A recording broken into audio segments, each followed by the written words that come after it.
Everyone has a story. I get them to tell it. Welcome to the Aron Bender Podcast, conversations with media personalities about their personal and professional lives and journeys.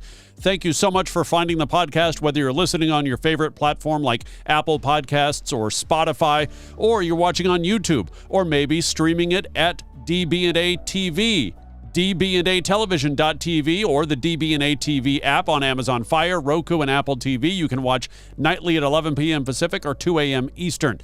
Before we get to my conversation with Leyna Nguyen, a little about my story. I'm a widowed dad of two girls who just lost their mom, a grieving husband, a man in recovery trying to reconnect with the world with fresh eyes, faith, and perspective, a college journalism professor, a white guy in a world of injustice, a 20-year broadcast media veteran who had his dream job and then lost it. A year and a half ago, God gave me a gift, an opportunity to stop, step back, and breathe so I could learn about love, vulnerability, forgiveness, grace, self-care, patience, and understanding. Leyna Nguyen is the host of the Consenting Adults podcast, and now is a good time to throw out the warning. We get into some grown-up topics in this episode, so put the kids to bed, okay? In addition to these not safe for work topics she gets into for consenting adults, we chat about what her husband thinks about this new adventure in audio. We also discuss her 26 years in TV news. We live react to the Derek Chauvin trial verdict for the George Floyd murder and how she handled the transition from anchoring every night to being home with the kids. When I left CBS, I really enjoyed not having to do anything. And for the longest time, I was like reacting with like joy at being able to take my daughter to volleyball practice, or the kids picking them up from school, going to froyo. That kind of stuff that most people kind of just take for granted, to me was such a luxury. And so I had a really good time just doing that, just playing mom. And I don't know if you're going to ask, because people ask me all the time, do you miss news? No, I don't.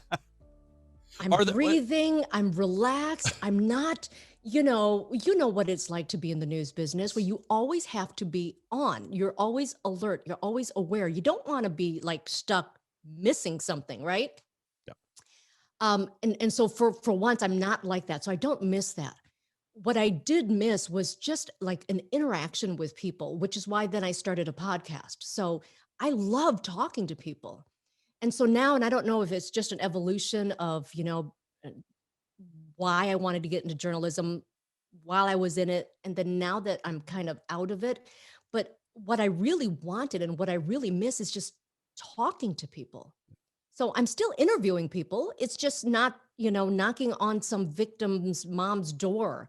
It's not the awful stuff anymore. So I feel like I'm in a really good place. So I've got my podcast going on, Consenting Adults.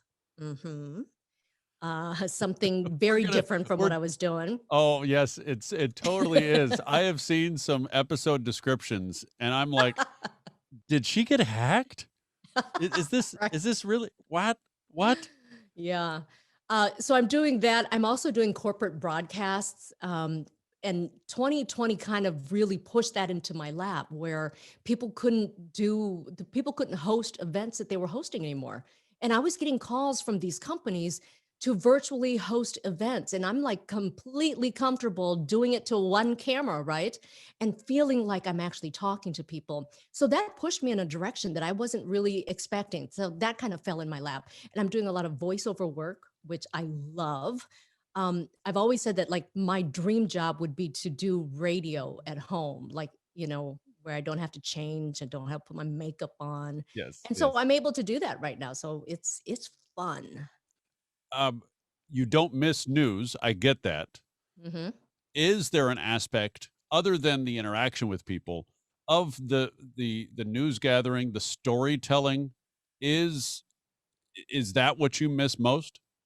Well, yes, but then, looking back at the later part of my career there, I wasn't really doing that anymore. I was just reading scripts, Anchoring, yes. right? Yeah. So when you anchor, you really don't have that creative control. I really wasn't telling any stories. I was just reading an introduction or a tagline, So I really wasn't doing that. But I do miss that. I miss like asking questions of people that I think the person at home would be asking, right? And so that's what I'm able to do now, and I really enjoy that, and I enjoy the freedom of having, if I run into an idiot on social media, I now enjoy the freedom to say you're an idiot, which I couldn't do before, So that's like, talk about freedom of speech. Finally, I'm able to You spent practice it. years and years not living in the comments because A, many times people who live in the comments, the trolls, they're just trash. Right. Yeah. And whereas now, and I'm just kind of like wrapping my head around this because I still don't live in the comments, but you're like, oh no, I totally live in the comments because I get to finally engage with those trolls. Right. Well, every so often, and we know that, you're not supposed to interact with the trolls, because that's what they're looking for, right? Yes. But every so often, there's a person who responds with something or says something that it so rubs me the wrong way. And before, I couldn't say anything about it. Like, how many cheeks do I have to turn? Now I can actually say something. I could put them on blast. I can play them with it at their own game. And so that's something that I'm able to do now. And I don't have to think so hard about, will work get mad at me if I do this? If I like this, is it okay? You Of know? all the spaces for you to turn to and flex some creative muscle, why podcasting? I know you have a video component to it, yeah, as well, but why podcasting? Well, because I can do it without, and I normally don't have a video because of the nature of the podcast I'm working on now. A lot of people are anonymous, so we don't normally have video. Mhm. So I'm able to talk to them like, I saw you drinking something a bit ago.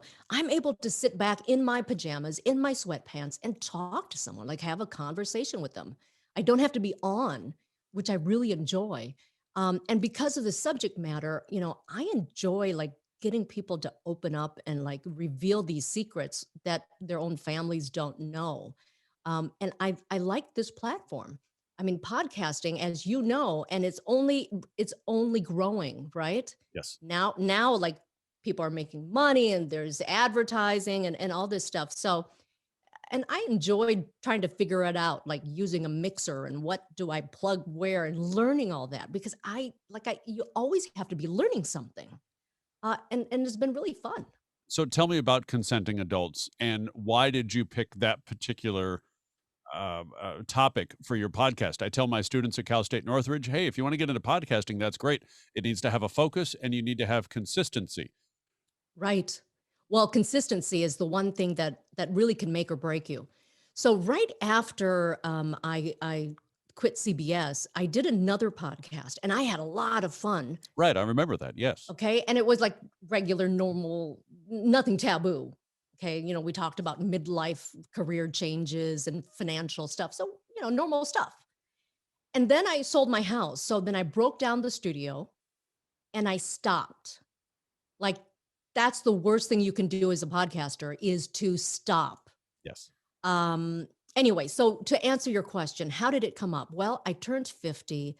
I just retired from my career, talking to a girlfriend about, gosh, how much I'm enjoying life. It's like, I feel so guilty. I am having so much fun at 50.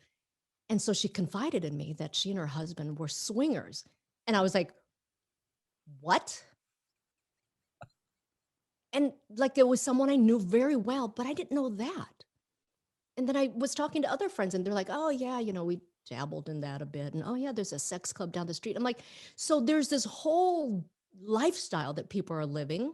You probably know some too without knowing it, right? Right. And that's and so in podcasting, that whatever you do, it has to be interesting enough to you because it's going to be a lot of work, right, Aaron? Yes. Like it's a lot of work. You better love it.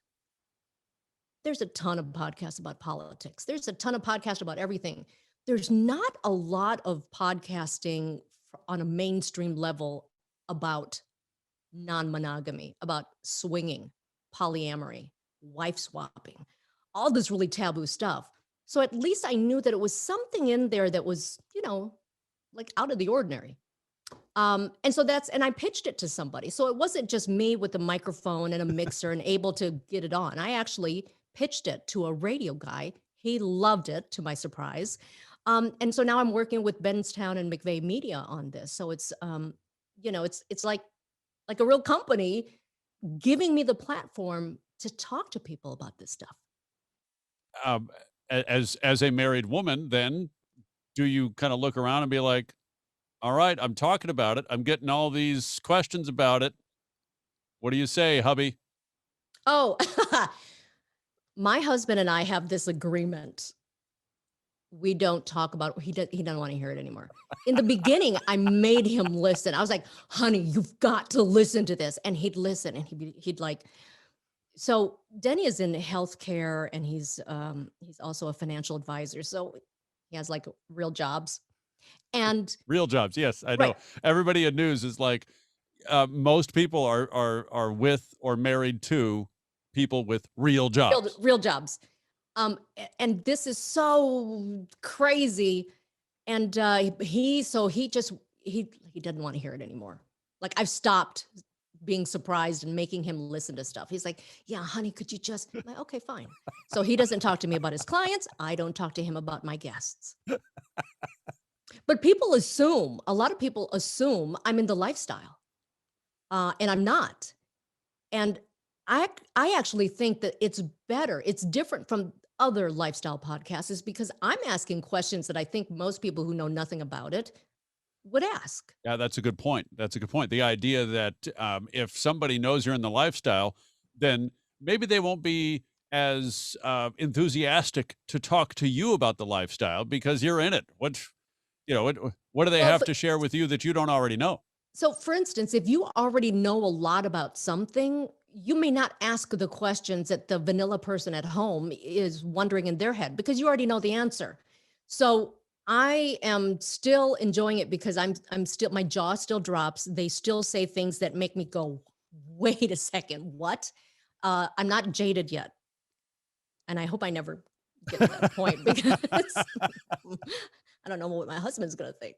What was the first episode, or what would you kind of point to as like, okay, wow, that shocked me more than I thought it would? Well, now that I've talked to so many people, I'm surprised that I know so much and that not much shocks me anymore. I did talk to a man who is in a cuckold marriage, and like that's a thing. Okay, I've seen the word, didn't really know what it meant, and then I talked to this guy, and he made it sound so normal. I was like, wow. And I love being in the position of learning something new and like getting out of my comfort zone. Like, okay, I used to think like men who wanted to be humiliated by their wives, that's kind of, that's sick. That's It's awful. sick, it's sad, Yeah. it's Oh, the poor guy. He can't get any. demeaning. Yeah. But he really opened the door to me understanding that actually it's a kink. And what's kinky to one person may not be to someone else. So there's a huge spectrum out there. And they're happy. So then now I look back and about how many married people do you know who aren't happy? Many, many, many, many. And so I'm learning a lot more about communication and trust.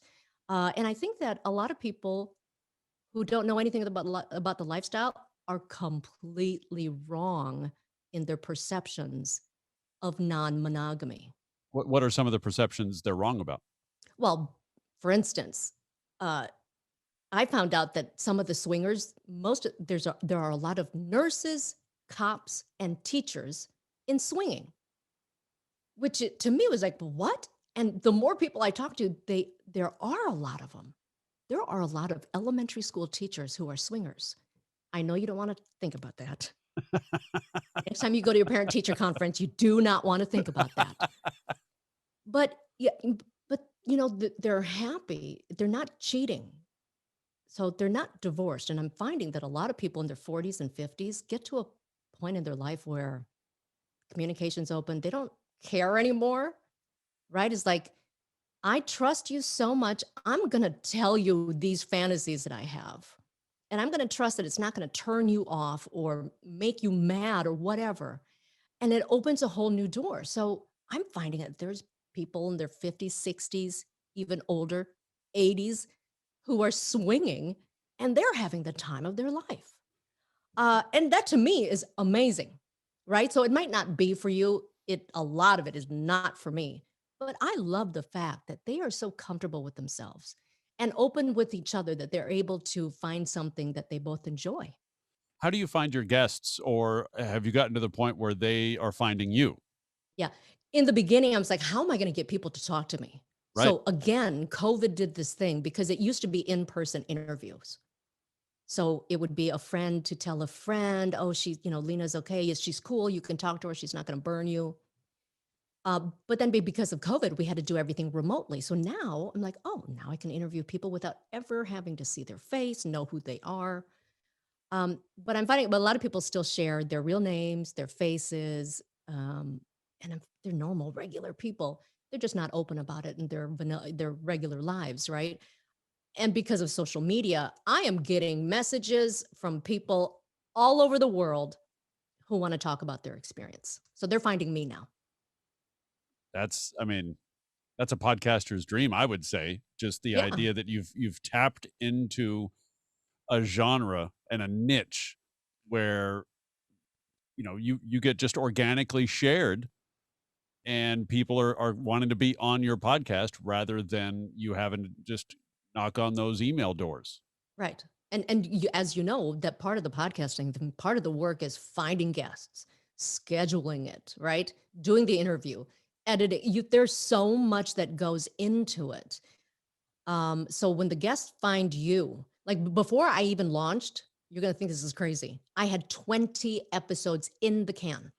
I don't think it's crazy, because as we're doing this, I have, I think, 7 or 8 in the can, Nice. another 6 or 7 scheduled, Wow. and I've gotten to the point where I am now posting episodes Mondays, Wednesdays, and Fridays, because I don't wanna sit on this content, Wow. especially because a lot of the content that I am, um, the content that I'm after, the conversations and the connections I'm after, a lot of it is, timely.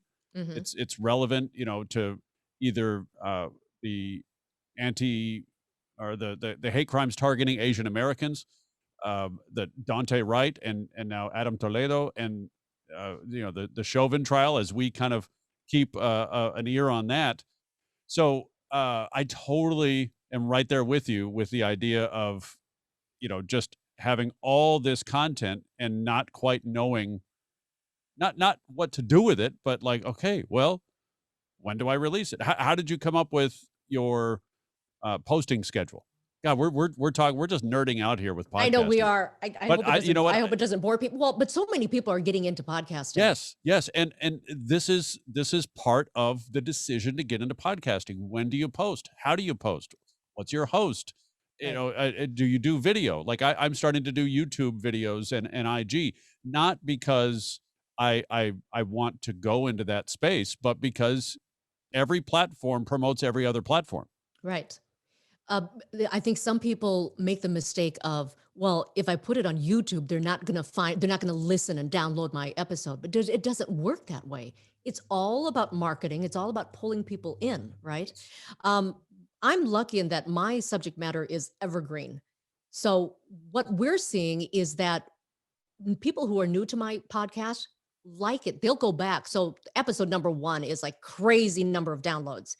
They'll go back and they'll listen to it. So, and another thing about sex is it's like it never gets boring. Everyone's story is different. And even if everyone's story was completely the same, it's still interesting to listen to. People like being able to listen like in their own head. Like you could be sitting there with your kids could be watching TV, you could still be listening to a podcast. No one has to know, which has also helped us. Um, because I'm working with a company, they do some of the work. I still do about 95% of the work. The editing I can to only, Yeah. yeah, from just about everything, really. And I release once a week. Any more than that, like what I think you're doing is crazy. I don't know how you do it because I still have to like, I think I still have to feed my kids and clean the house and do all these other things. It's so much work. Um, So what I end up doing yeah. is my studio is in my late wife's closet, and the girls, ages 6 and 8, our daughters, they like to sleep in mommy and daddy's bed. And so 3 nights a week, they have gotten old enough and gotten to the point where they can just go to sleep by themselves while I'm in the studio working, and then the other 4 nights, I lay next to them and we all just fall asleep. Aw. So I do a lot of the editing, video and audio, at night, 9 o'clock on. And then, as we talked about just before we started recording, I drag this computer up and downstairs. It's a desktop computer. I don't know what I was thinking, but I drag this computer up and downstairs so that when they're doing school time in the mornings, and one's to my left and one's to my right, I'm in the middle editing audio and video and posting, and I'm in the virtual newsroom at CSUN. So it's like you said, if it's a passion, if you find something you're passionate about, whether it's the topic of a podcast or just podcasting in general, then you get into it because it is a lot of work, but it's so much fun. And I don't Yeah. want to sit on episodes. I don't want to sit on content, more than I have to. And that's fine. Let the dog bark. Uh, but I don't want to sit on content more than I have to, because when I lost my job at KFI, where we uh, talked for our podcast 2 years ago, I had probably another 8 or 9, maybe 10 episodes that never saw the light of day because I lost my job before I could post. And I don't. It's not. I'm not going to lose this job, but I don't like the idea of just sitting on content unless I have to because maybe they've got a book coming out, or maybe I've got other more pressing content. I keep saying content. That's the buzzword, of course, the last few years. Right. But I don't want to sit on it unless it's timely, and we got to put it out there. Yeah. And I the reason why I had so many in the can was I just didn't want to get behind. I Yes. knew that I was going to be busy, so I wanted to make sure that I kept up my end of the deal always, right? How many do you Once a have week. now? We're on I think we just did episode 38. So fairly new, but the numbers are the numbers are pretty amazing. And a lot of, like, I don't know how much you know about the number of downloads. Like, I didn't know anything. Like, what's a successful podcast? It's not the same as TV. It's not the same as likes on social media, and everything is kind of different. But something happened, Aaron, where one day, like, well, maybe in a matter of a couple of days, we went from this to like that. Yeah, yeah.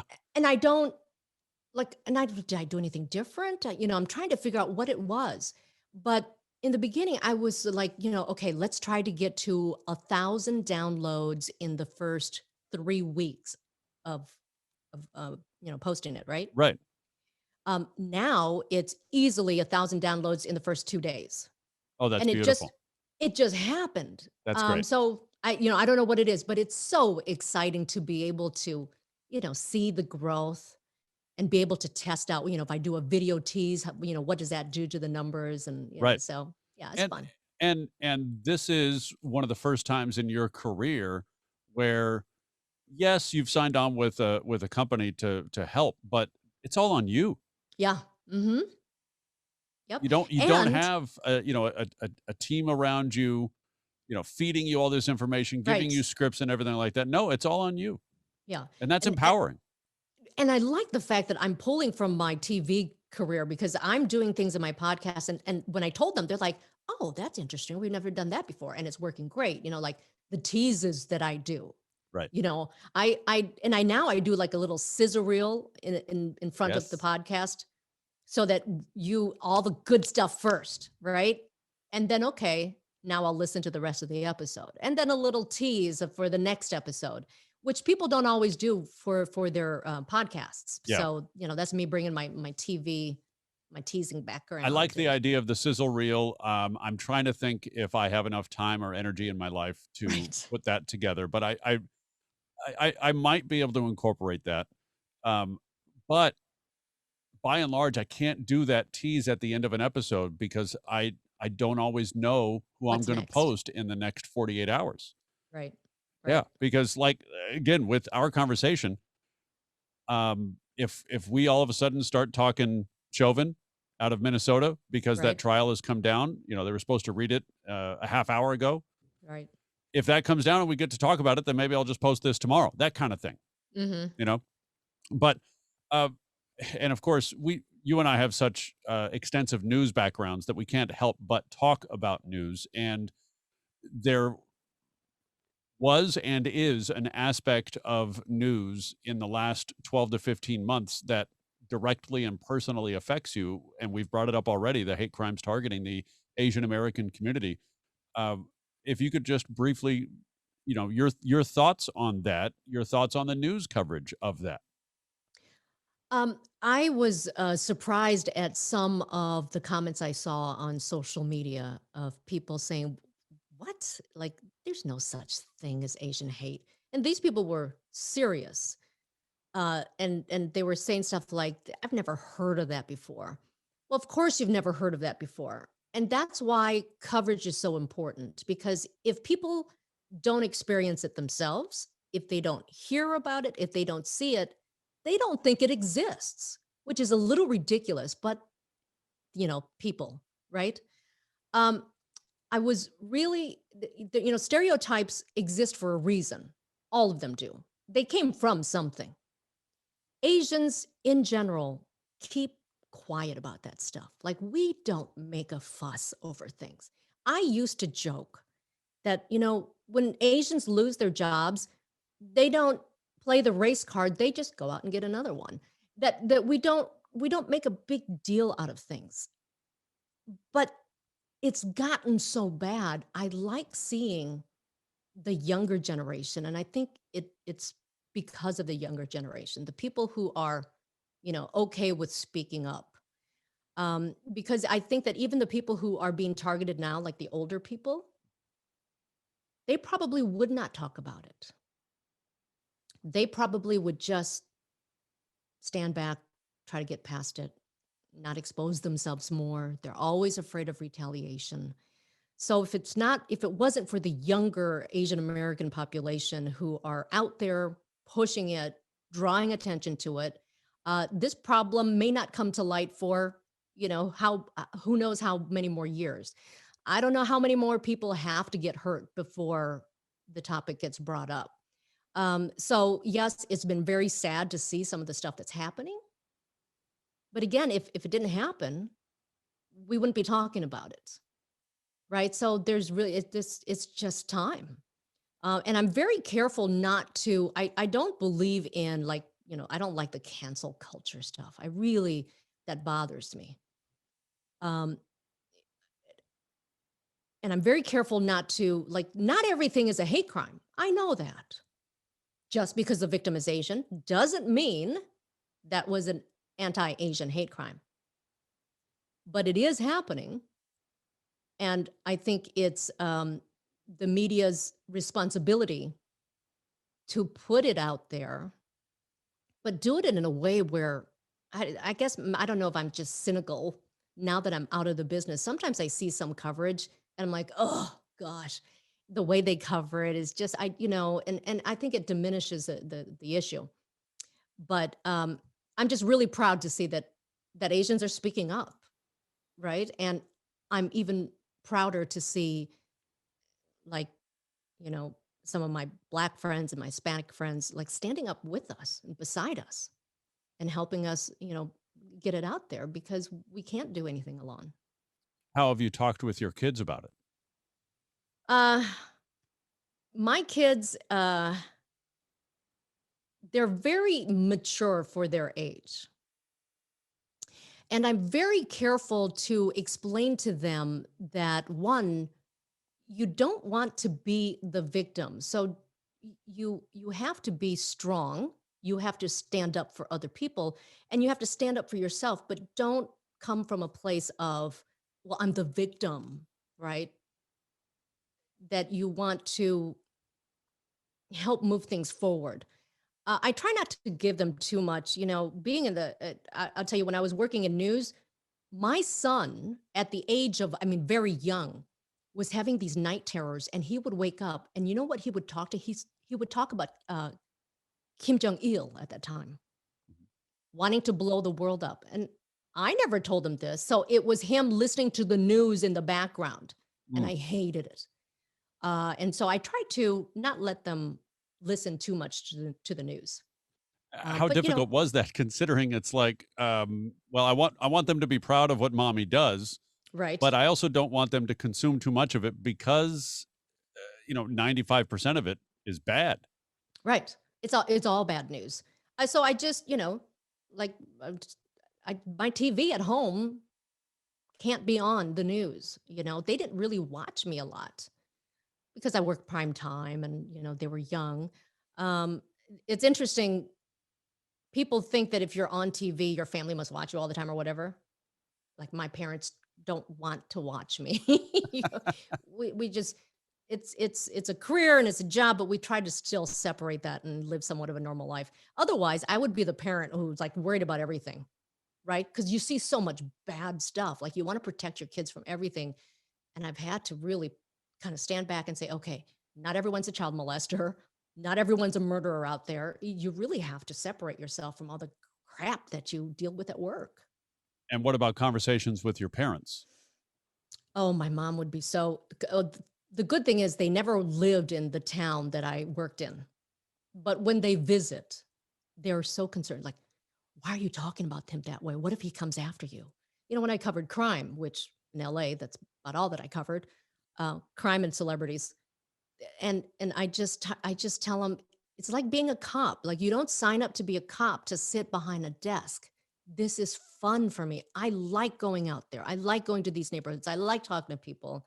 And just turn the TV off. That's pretty much what I tell my parents. And what about, from the standpoint of the hate crimes targeting Asian Oh, Americans? my parents are in Vietnam right now, and they've been stuck there because they were supposed to fly back, and then COVID happened, and a whole Oh, and thing. Yeah, so they're still in Vietnam. The news that they watch, the stuff on Vietnamese media makes it sound like it is not safe for an Asian person to step outside of their house.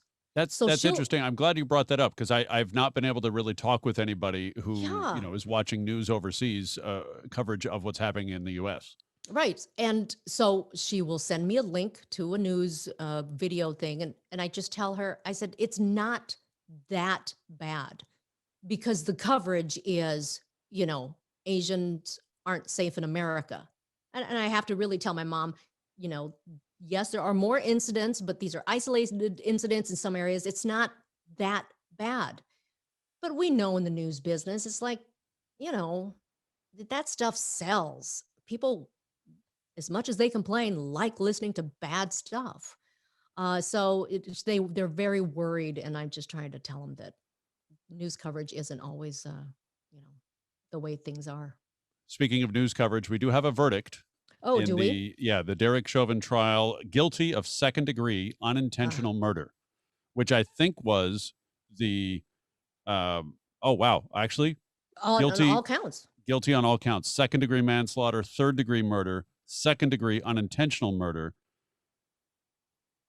Well, and I think one of the things was that all of the counts were unintent. They did not have to prove intent. Were you surprised that they reached a verdict so quickly? No, no, No, no, because there was such so much out clear there. video, Hmm. and I think the prosecutors, there have been other trials, whether it's, police brutality or, death in custody or something like that.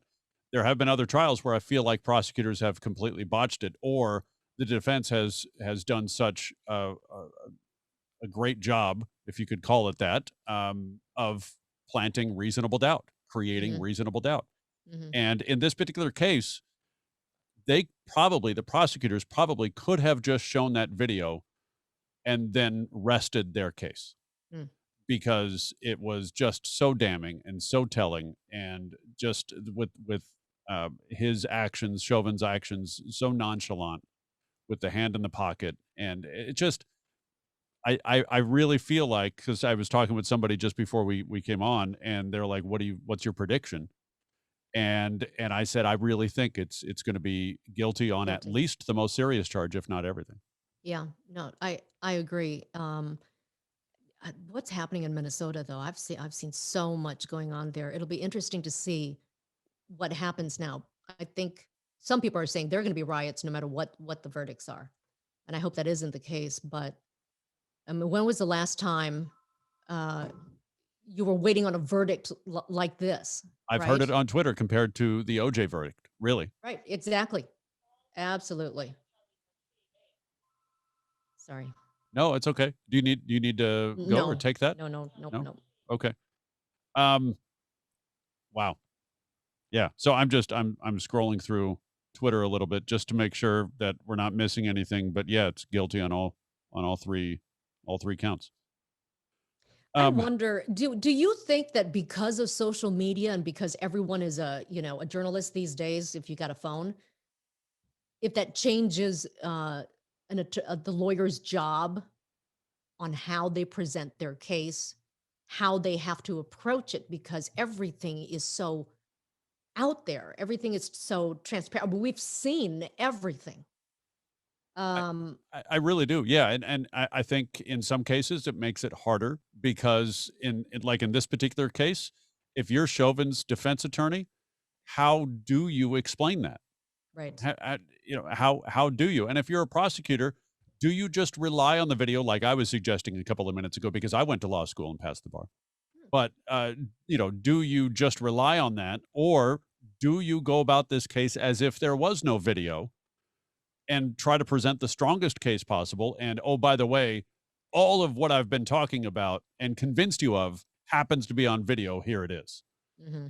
Yeah, I you know, it's case by case, it's story by story. I do want to go back to the learning curve.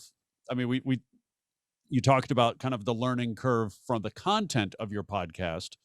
What about the learning curve for the actual production of the podcast and voiceovers? Yeah, I see just in the background you've got some sound dampening.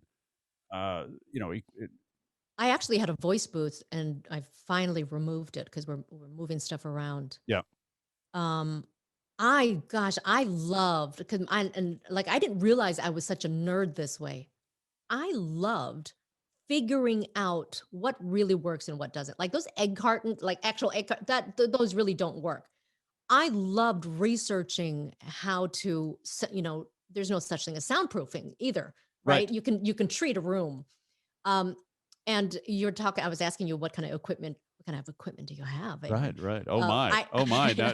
Next time on Consenting Consenting Adults, adults, what kind of equipment did you Aaron pack? Bender.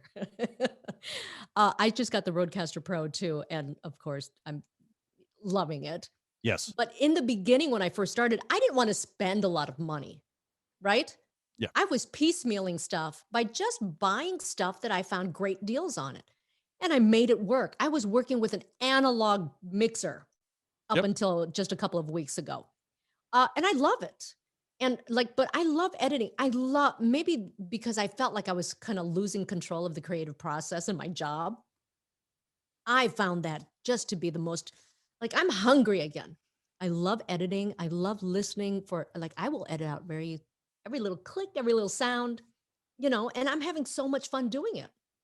Like, if you get to a point in your life when you're like, you're not learning anything anymore, I think it's a problem. So at 51, I'm learning these things. And oh my gosh, I'm really enjoying myself. Yeah. In the 4 months I've been doing the podcast, it went just from, okay, let's post the first 3 episodes and let them live where they're going to live, and since then I've, and for those episodes, I have created like audio videos, if that Uh-huh. makes sense, where it's just a still photo and you've got the audio running underneath it. And that's because that's what I used to do a couple of years ago to promote the podcast. But now with Zoom, I can just record this, pop it onto IG, pop it onto YouTube. I don't do the whole episode because, quite frankly, nobody wants to see an hour of me. Nobody wants to see an hour of me doing hums and haws and ha, hoo. because I would have to edit that video down a lot. I don't like a lot of my ums and ahs and stops and starts. So for the podcast, I edit a lot of those out. Hmm. But by and large, yeah, I don't. If it's an hour podcast, it maybe gets down to 55 or 56 minutes, give or take. But I try not to edit too much. But the video, I'd probably want to edit that quite a bit. Right. But then see, you're talking to people you're interviewing people who are used to talking, Yes, which is a lot yes, different than talking to someone who might be a little bit nervous about telling me that they like seeing their husband with another woman, and sometimes they like seeing their husband with another man. That kind of, and so when they talk, it's different. Sometimes it's like really pulling teeth to actually get them. I'm like, are you sure you're in the lifestyle? Because this is kind of boring, to get them to open up to me. right. Yeah. And I don't, I hate, I'm still very, like conscious of not pushing things or endorsing things. I'm going to tell you something, and I don't know. So you record on Zoom. Right. You know what has been a lifesaver for me, Mm. and it's free. Zencaster. If you use- Zencaster also, yes. I don't use it personally, but we use it at school. Yes.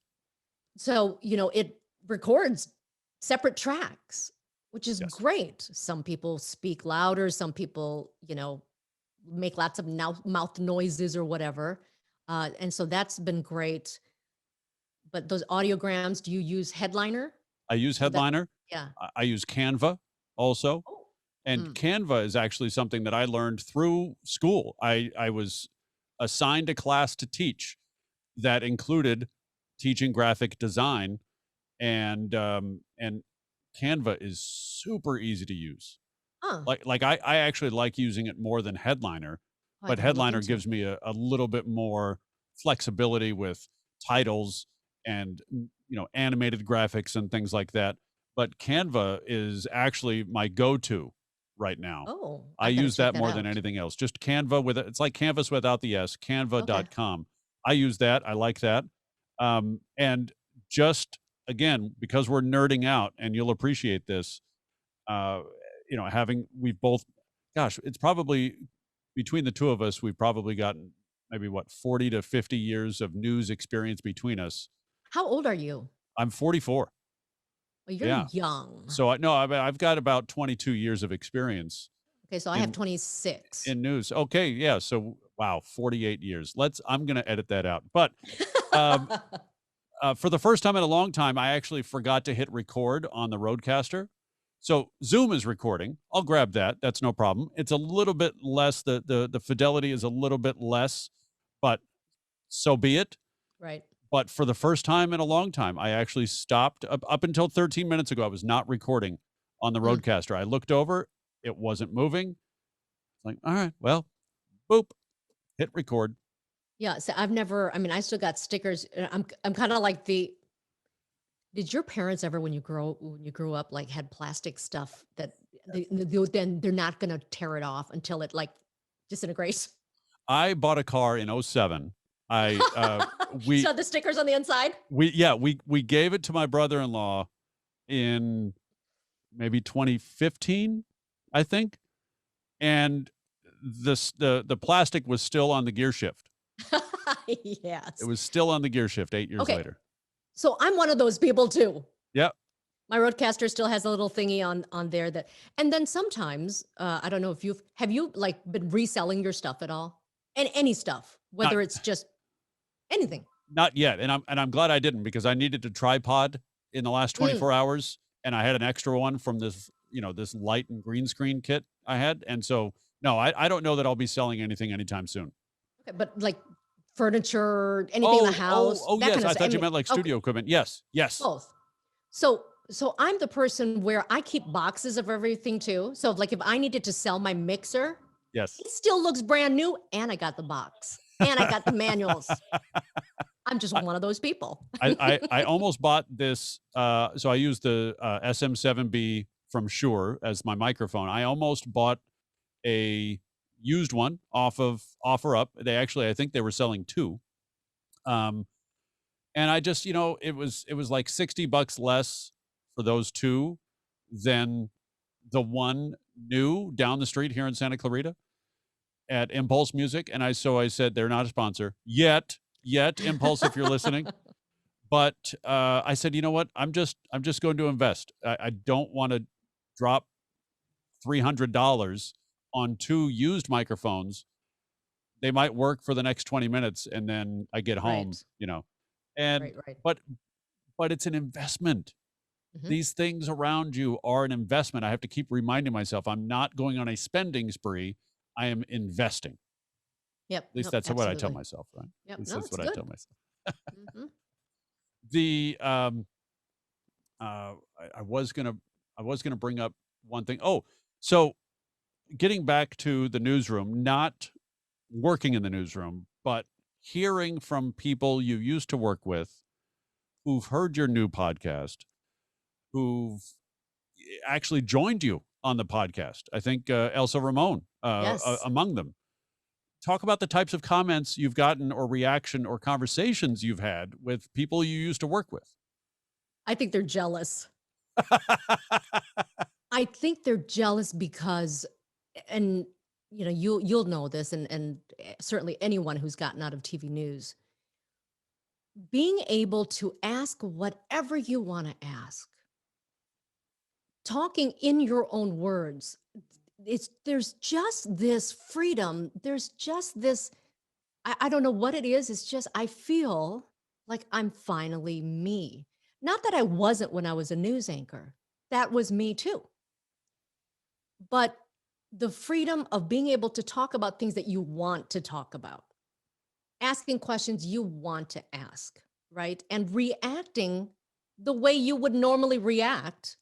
No fake anchor banter, no fake laughter if it's not funny. Or you know what I mean?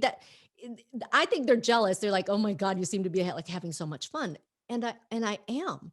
Um, and I think that, Elsa and I, we like to call ourselves TV news survivors because it is such an interesting industry.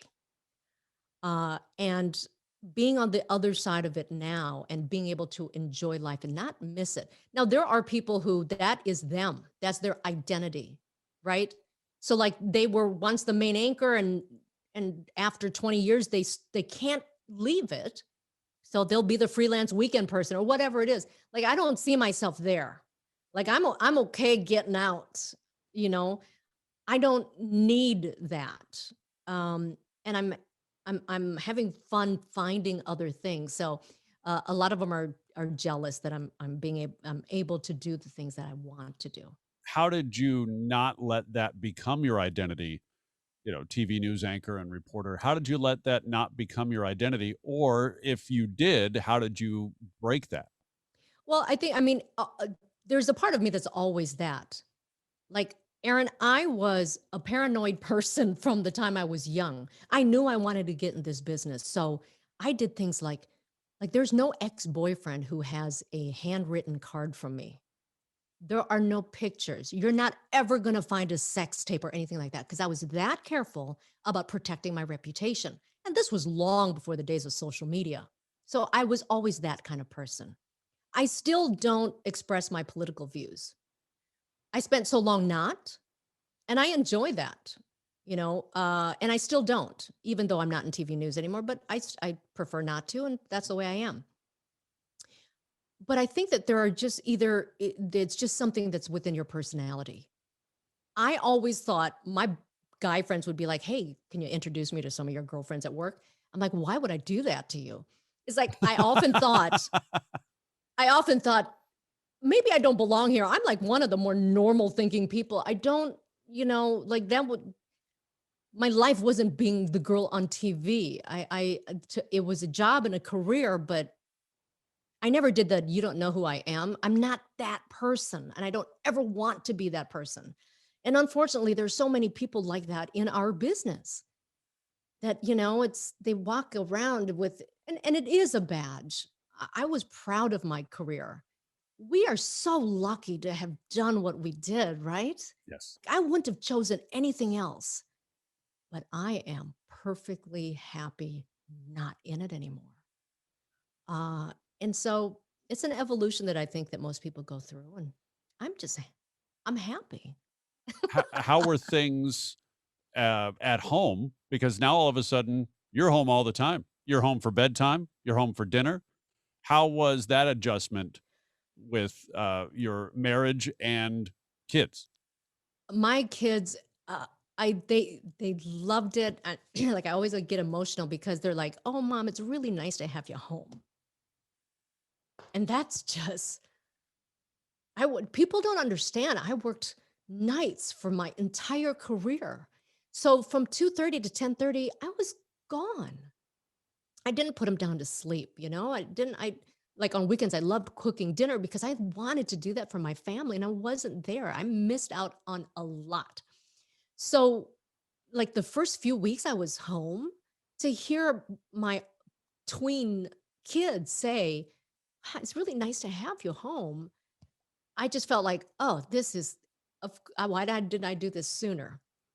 And so, we make a lot of sacrifices being in this business. I'm just happy that it wasn't so long that I look back and say, "Oh God, I wish I didn't miss that." So now they're, going into high school, in middle school, about to go into high school. Like I couldn't have missed this time. And so, at first I thought, oh, maybe they're going to hate it. They're going to be like, "Oh my God, she's always going to be on my back." That's what I was thinking. Like, oh, Right. great, tweens Right. getting mommy home all the And, time. but they're enjoying it. And so maybe I'm just lucky. And like when COVID happened and we all had to stay home, my husband's working out from, the bottom floor of the house and I am loving it. My kids are thriving. They're doing so well in school because I'm always checking up on them. Yep, yep. So it's been good for us. And I know that it hasn't been good for everybody. And so sometimes I don't, people say, "Hey, how's it going?" I kind of feel whatever about telling them how great it's been because I know it's not been great for a lot of people. But for us, it's been awesome. Leyna, thank you for this. I really, really appreciate it. I am so glad to hear your voice back on the air, I'll tell you that. Thanks for watching the Aron Bender podcast, whether it's on YouTube or nightly at 11 p.m. Pacific or 2 a.m. Eastern on DB&A TV at dbandatelevision.tv or streaming with the DB&A TV app on Amazon Fire, Apple TV, or Roku. You can find me at AronBender.com. If you have guest ideas or comments, email me, AronBenderMedia@gmail.com. Be well, and thanks for watching.